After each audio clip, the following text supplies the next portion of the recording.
Hello, my name is Dashun and today I will be talking about the men versus women compensation controversy. Um, First and foremost, women in the U.S. earn roughly 18% less than men on average. And according to PayScale, which is a compensation and data software firm, in 2018, women made roughly 77 cents compared to $1 of each meals. To break that down even further, meaning if I work at, let's say, your local gas station or any type of grocery store or anything of that nature. Let's say I work at Walmart and there's another individual, a female, who works at the same Walmart, roughly the same age group, the same entry level position, and we both have gotten onto the job at the same time, hired around the same time frame. We have the same set of skills and the same task on the job. Yet for every $1 that I make, she makes 77 cents. You can already see the comparisons and the difference. It's very noticeable. But to continue, this statistic was made in 2018 by PayScale, and it was conducted via survey. PayScale conducted a survey of over 2 million U.S. employees. But after factoring in skill and the nature of the industry or business, the number grew from 77 cents to around 98 cents. There's still a slight difference, but much more generous than 77 cents.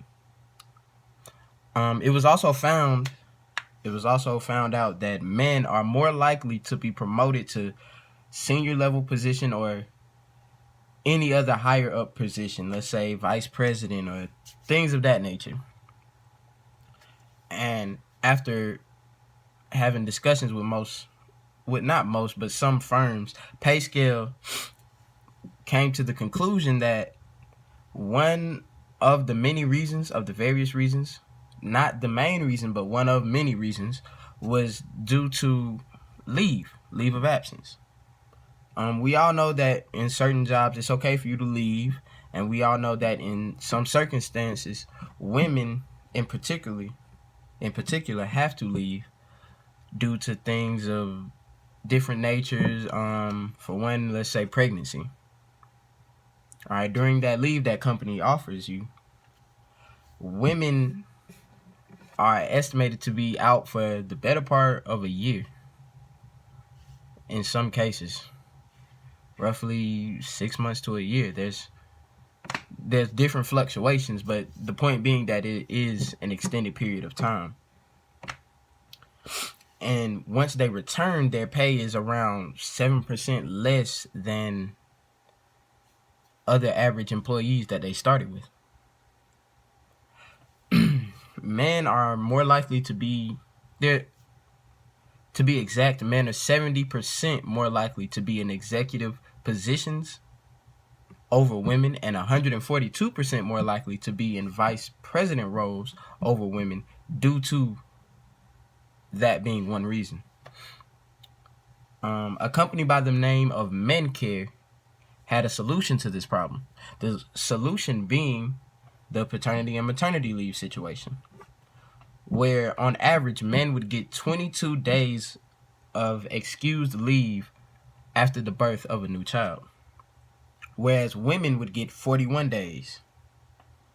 This isn't more so a problem, but it can be used as a tool to help the situation.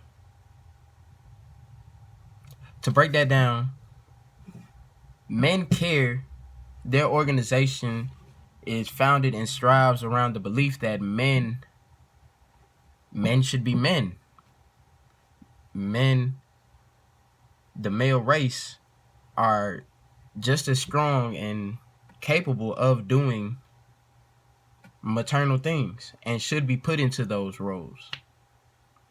So their solution is to not exactly switch those numbers, but to make the difference more on the women's side, meaning women would get less days and men would get more, which would force the man to take care of the child while the woman would be at work.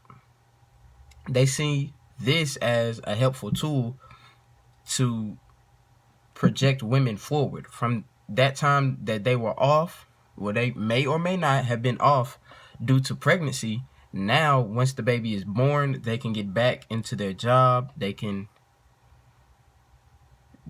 advance themselves in the workplace, learn some skills that they didn't quite possess before, or adjust themselves to the new augmentation of the company. Things change in between that time with them being out and being pregnant. So this would be a kickstart, a jump start to let her get on track, while the man would have the opportunity to bond with his child.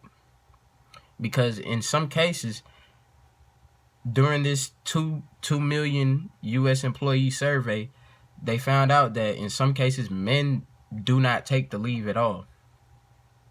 They don't take the option of that 22 days of leave, and they continue working, which means they see their child less and less. I hope this was very informative to you, and that is all.